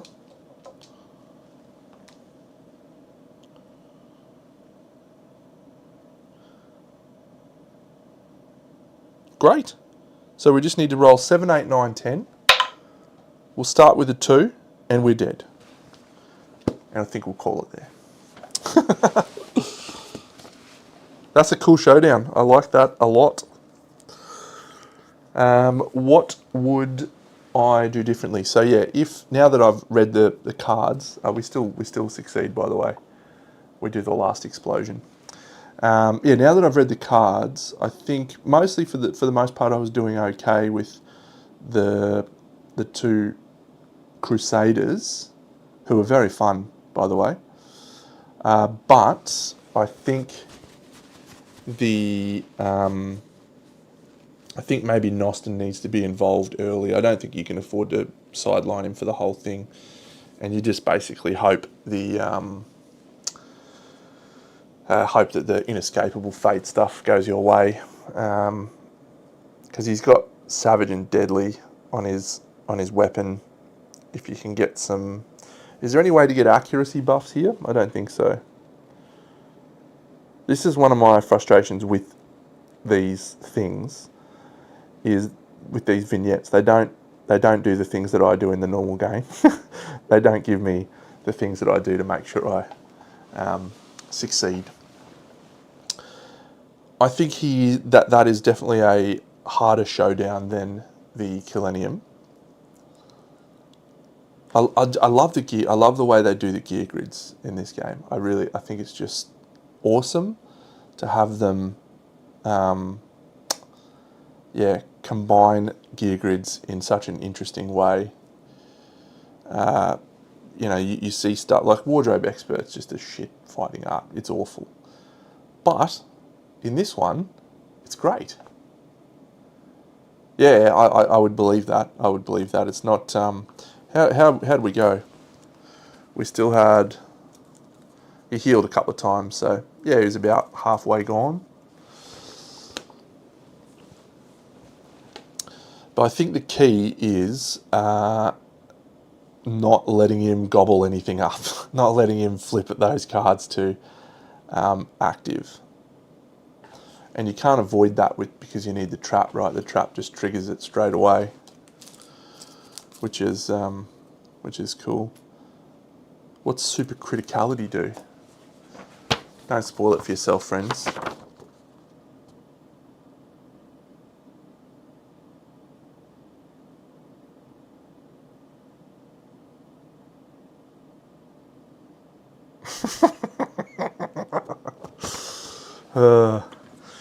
Well, Califax and I have talked about this. We want to see a hard version of Kingdom Death, right? We want to really feel challenged, and this vignette for me is a perfect example of what the game can be. There is things that you can do here, like ways that you can play your turn, which is going to improve your chances in that. But it is hard. I definitely think it's the most difficult vignette if you play the Jiggerlion as not a chump. The Jiggerlion's got a stupid rule where he runs away from you. And it's dumb. It's so dumb. What is Iron Succubus? Califax? What is Iron Succubus? Yeah, definitely. That's the key. If you can get Ashbloom speed up and then Nostin comes in with Stone Smash and hits, 4 times, wounding on a 2+, gets a couple of Savage, hits it, Savage every now and then, like that, it'll melt. It'll melt very quickly. So there's combos there, but you just need to play for them, which is cool. 97% chance of that happening, son. Shadowstalker armor is very cool. That is very, very cool. Wardrobe Expert, only time I've ever thought it was good. So I'm going to add the, and so this is the case. If we resolve the last explosion in the vignette, we add the Screaming Antelope or the Screaming Nukealope as a quarry. And as you can see over here, when we lose, we resolve the last explosion.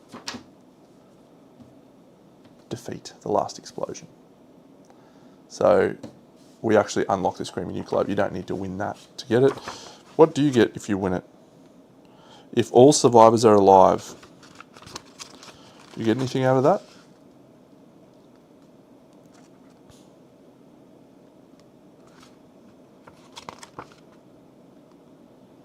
You literally get nothing out of defeating it and not losing anything. That's good stuff. Cool. What a good time. What a good time it is playing Kingdom Death. We're going to keep... what's the time? Yeah, it's only a little bit of time. So I'm going to actually pack up and set up for...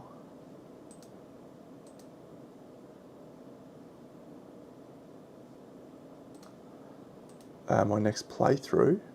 Yeah, Prestige is good. Prestige is good. So these are strange resources that you get from defeating the antelope. So they'll go in the antelope's pile. These are things for the specific to the vignette. So they'll go in there. Man, I hope this Iron Succubus comes out soon. I'd really like to play with an Iron Succubus. So the next Kingdom Death experience for me will be... Thank you, Califax. Thank you for your support, as always. It's going to be when the Parasite Queen and the Big Boy come out. Nightmare Ram, I think it is, whatever it's called. And that's actually not far off, is my understanding. We're pretty close to that. So...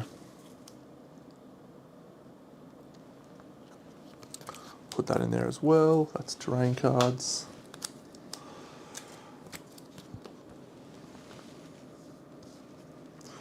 Yeah, as I understand, it'll probably be relatively soon in the new year. And what's it called? What's the big guy called? Screaming God. Thank you, myself, for remembering. So yeah, if that comes, I think we crack out Kingdom Death and we play through a campaign. It's really hard. It's really hard with the campaigns of death on the horizon to just have it constantly be teased. You know, all of this exciting new content that we don't get to play around with. It's so close. So close. It'll come. Have faith. And when it comes, we'll have the most wondrous time. In the meantime, lots of good games to play. So, I'm pretty sure I showed off this guy before, but zoom in. So the reason he's got this bright red is because my Dragon King is bright red. So, I'll grab my Dragon King so you can see. Actually, no, he's really hard to get out because he's at the back of the cabinet. But yeah, so it's basically I've fused him with the Dragon King. And the rest of the colours are like my original Screaming Antelope colours. So yes, that's very fun. So I'm actually, had a poll on my channel. By the way, everyone should go check out Radiance. It's ending very soon. But I did a poll on my YouTube channel for what game I was going to play next. And the vote, which I'll check out now to make sure, has ended with 41% for Nemesis. How cool is that? So I haven't played Nemesis in forever.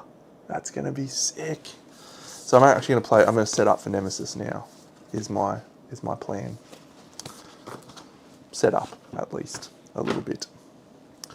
So I'm just going to be chatting away. If you're not interested in hearing about Nemesis, then feel free to go off and please yourself, do some things amongst yourselves. Thank you for your support, as always. I've enjoyed playing Kingdom Death. It's one of my favourite things to do. But yeah, we're a little way off probably another campaign. I've had some just wonderful experiences recently with the game, and I don't want to ever lose my joy of it. I don't want to ever lose the joy that I feel whenever I crack it out and play Kingdom Death.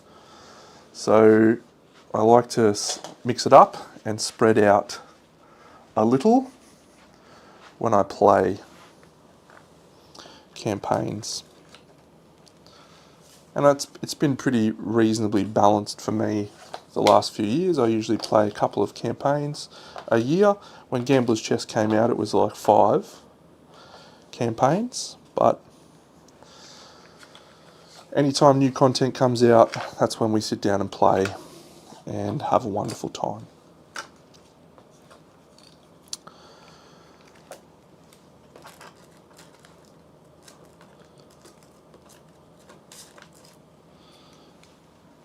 I think I showed off my organisation for this game last stream that I did, but I'll show it off again because it continues to be a challenge for Kingdom Death, is having an organisation system that works. This is the stuff from... I might show you my cabinet actually. I think I can do that tonight, which is unusual. I normally can't do that, but I've set up my camera in a way that I reckon we can. This is the XE laser insert, and I've actually got 2 of them, and I put one of them in this, which is the Gambler's Chest box, and it sits a little high, but that's okay. So I've got basically active campaign stuff sits in this box, and non-active campaign stuff sits in the other box, and that's pretty much it. But that's I reckon gonna have enough storage for all of the content that is coming. I think it will.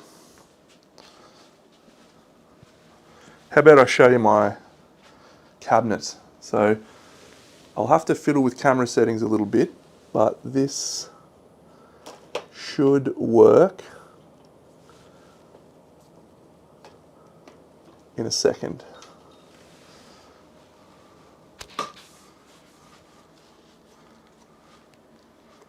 It's my cabinet.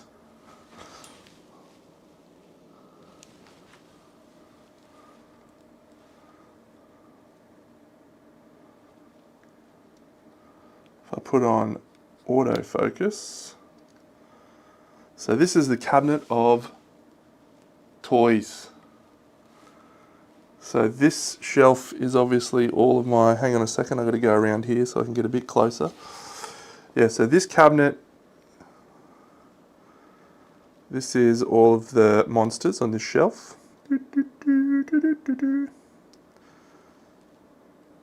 Pretty cool. And then this shelf is, which we can't really see because of the light, but this is all of my Survivor models, and you can see the ones that are painted and all the ones that are unpainted. So yeah, all Kingdom Death, that's my whole thing. And then the top stuff, I've got some Oathsworn gear, and oh, there's the big mosquito chick. She's fine. So there you go, how cool is that? That's my cabinet. You don't normally get to see that. Oh, I can actually show off my setup as well. Isn't that fun? So I've got a light up here, I've got a light here, and I've got a light here. And then I've got a top-down camera here, and this is hung to the roof. How cool is that? So all the stuff's out of the way. But sometimes I need another tripod to be able to get a high enough angle to capture the board. So that's why there's a tripod there. Normally I just hang this camera from this one. And then I've also got another desk over here with another camera, which is the books area. And then that's my face camera.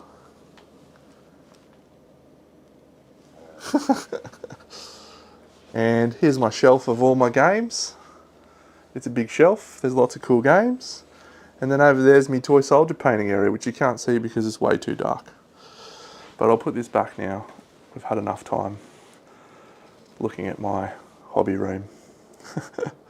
How am I going to do that? I'm going to do that like that.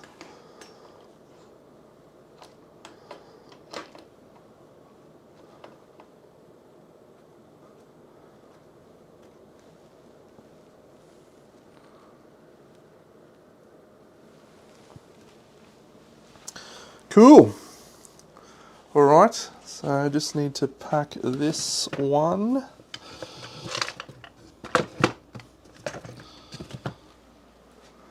I slide these things inside this so they stay flat. By the way, I recommend this to everyone. This actually came connected like so. I did a little scalpel cut to separate them, and then you can have them both the right way up. Very worthwhile change, I think.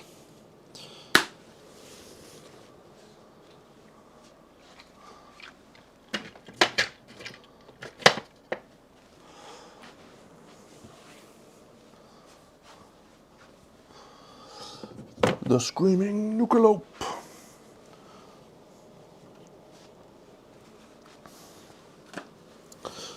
Alright, so I'll put my toys in the cabinet and we can start setting up for some Nemesis. I'm actually excited to show off my Nemesis collection. I've painted it. It's only the original game, by the way, so not that exciting. In terms of the miniatures, they're fine.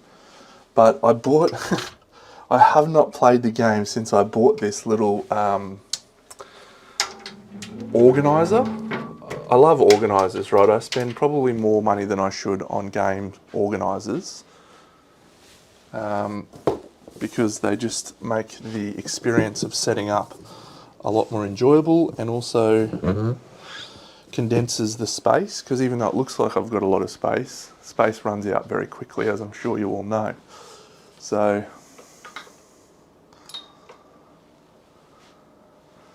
I use the organisers to help maximise my space, but I've started recently 3D printing. I don't have a 3D printer myself, but I have a friend who has a 3D printer, as most of us do now, and so I'm able to get 3D printing done relatively easily. Turn off scribe. Excellent. Anyway, the reason I say this is because before 3D printing was a thing, I used to buy wooden ones, and there was this company that did 3D, or like screen printed wooden ones. I should really play more Dungeon Alliance. So yeah, the screen printed wooden ones is what I've got for my Nemesis collection. So this is, we don't need those for the moment. Nemesis.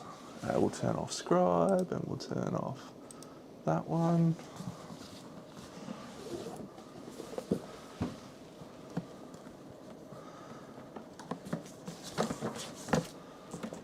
This is a cool game. I don't know if everyone has played it or not, but it is a cool game. That's over here. Yeah, so look at this little organizer that I've got. On the side of these, it's got artwork. So I paid like 120 bucks, almost more than the game, to get these awesome little organizers that have got artwork on the side. And it's sick, and I have never used this. So I'm pretty happy that people have chosen this, actually. Cool.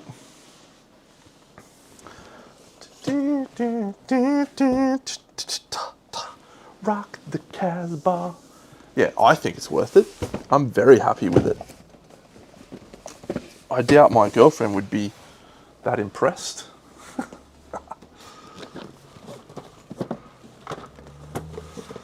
I should have showed off my Dungeon Alliance organizer. Here's another organizer example. This is Imperium Horizons, and this one I used a organizer from Folded Space, which also has printed stuff on the sides and actually on the insides of the printed stuff. Again, wildly unnecessary, but wildly satisfying when you do it. That is a game that I have not played on the channel. I actually got halfway through filming an episode and then something about the audio wasn't working and I lost the plot and said, fuck this shit, and walked away. Oh, it's a big board. It's a big board.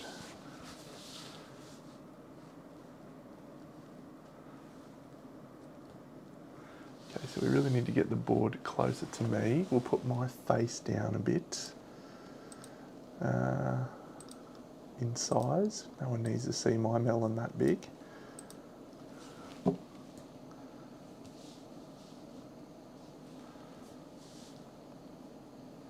Okay, so I need to move that further over.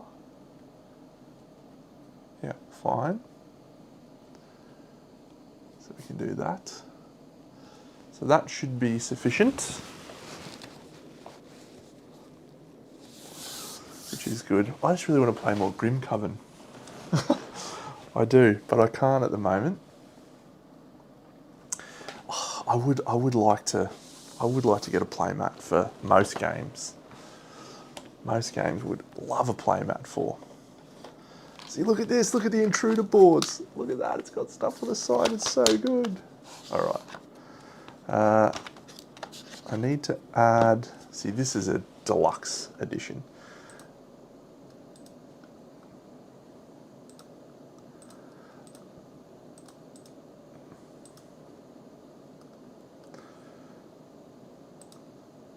Cool.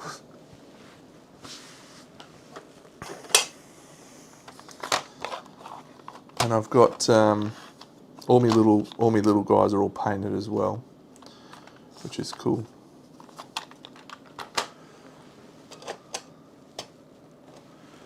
Which you can't see, but they're all painted. They're not painted like tremendously or anything, just painted fine. I've got the doors. I haven't done the door, painted the doors in the upgrade. Oh, and look at this. It's got on the side here, serious wounds, all of these, everything's got a spot. That's excellent. All right, so this is going to need to go over here. I will do that in a minute. I use these. I got these from IKEA. These usually just sit off screen, but I store all little bits in them. Surprising how much of a difference it makes for organising. But I don't think we'll need to with this, probably. All right, so we're going to need a spot for the intruder board, which will need to be there. And then we're going to need a spot for my two characters, so let's just use these two for the moment.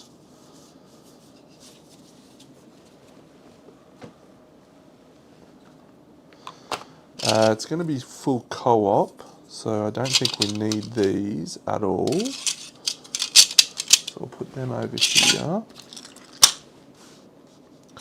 We need room for the draw bag for intruders.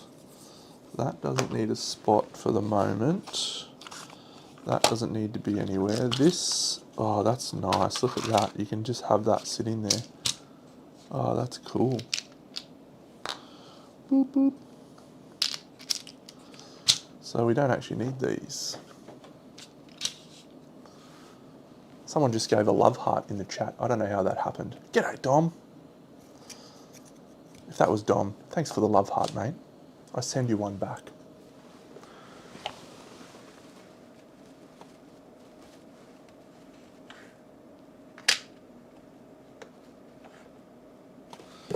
Oh, dropping cards on the floor.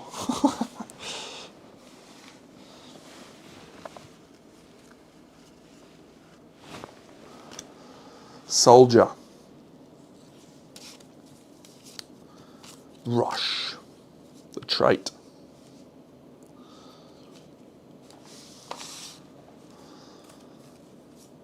So I didn't sleeve this game. This was sort of before I was into sleeving that I bought this. And aside from probably 4 or 5 games, I don't reckon I need to sleeve many games, but I do. I feel obliged to protect my investment. But Kingdom Death's the only one where it would actually have mattered by the amount of times I played this. But these cards have actually taken a bit of a beating. Actually, I like it. I think there's this thing in the Australian cricket team where the hat that they wear is called the baggy green. And if your baggy green is more tattered and worn, it's like a mark of respect. People respect you more. So, in a way, I think sometimes having cards that have seen some use is a nice thing. So that and that, we can see all of that there, that's fine. Probably got a bit of zoominess.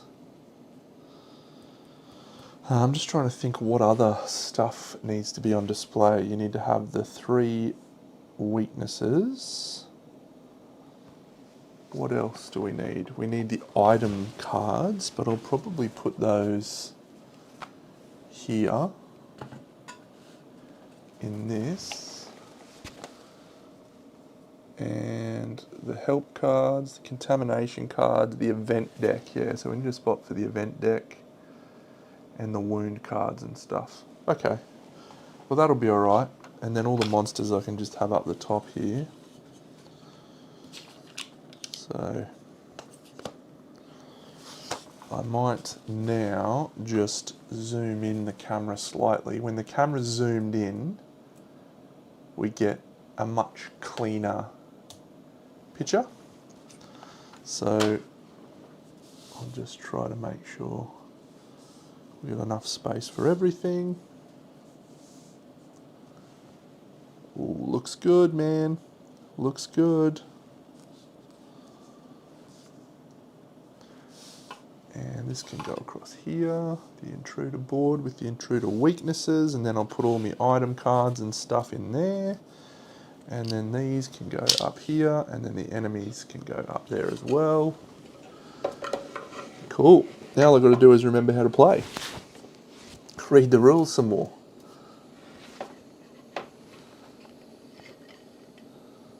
I've got Sweet Lands tomorrow. I'm pretty pumped for that.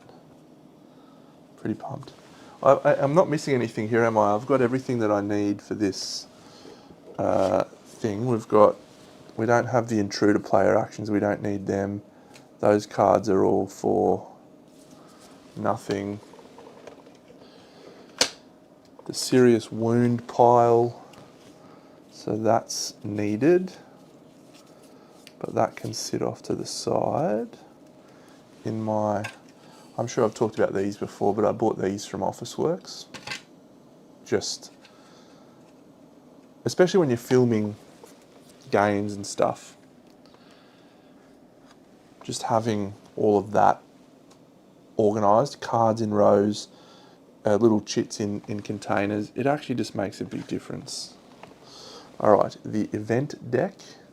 So some of these go on the board, don't they? No, maybe not. That is objectives. Solo and co-op objective is what we want. We will not be playing with hidden objectives. It's the greatest game. I've played so many of these games with my friends, and we've just had so many great moments. I think this is like 15 or 16 plays of Nemesis, and we haven't played it in quite a while. So I've kept throwing it up on the channel, waiting for someone to vote on it and say, yeah, let's watch some Nemesis. And everyone's always voted other games, so I'm pretty happy that we've got Nemesis coming out. This intruder attack deck, that we probably do need to put in the shot. Yep, that's right. So The other ones, Contamination deck, we can shuffle those when we bring those on. Serious Wounds is the same. The event deck we probably want to have a card for. And then the items, probably...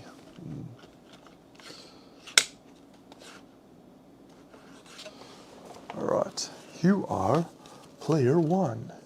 You are player 2. We definitely need that. I've got fully painted Void Seeders as well, and Carnomorphs. I've fully painted it all.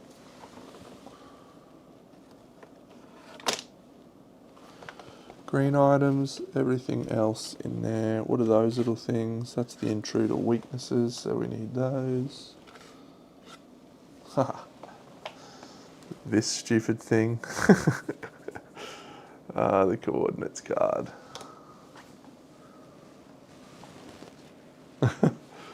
This is such a fun game.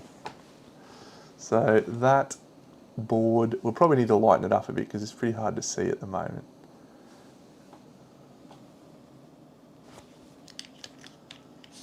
Engines. Can we see the engines? Can't really see the engines at the moment. Not all of them anyway.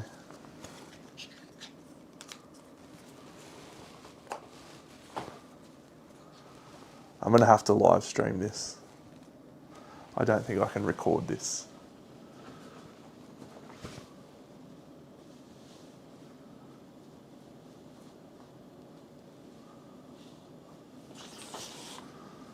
Mostly because,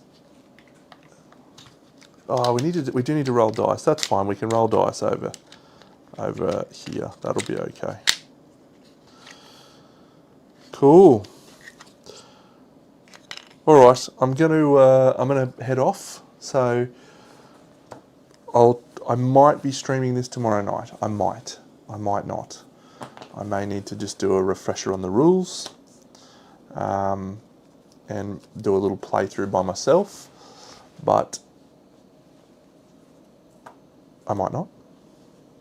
It's just a matter of if I can remember it, which I think I could. I think I should, rather. I should be able to. Escape pods. Cool. All right. Well, thanks for joining me for Kingdom Death tonight, friends. It's been wonderful. I will catch you all again very soon for either Nemesis or Sweet Lands. We'll see.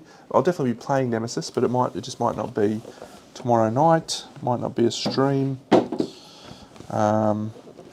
Yeah. But it's been a pleasure and a privilege seeing you all tonight. So I will catch you all again soon. Big Deno.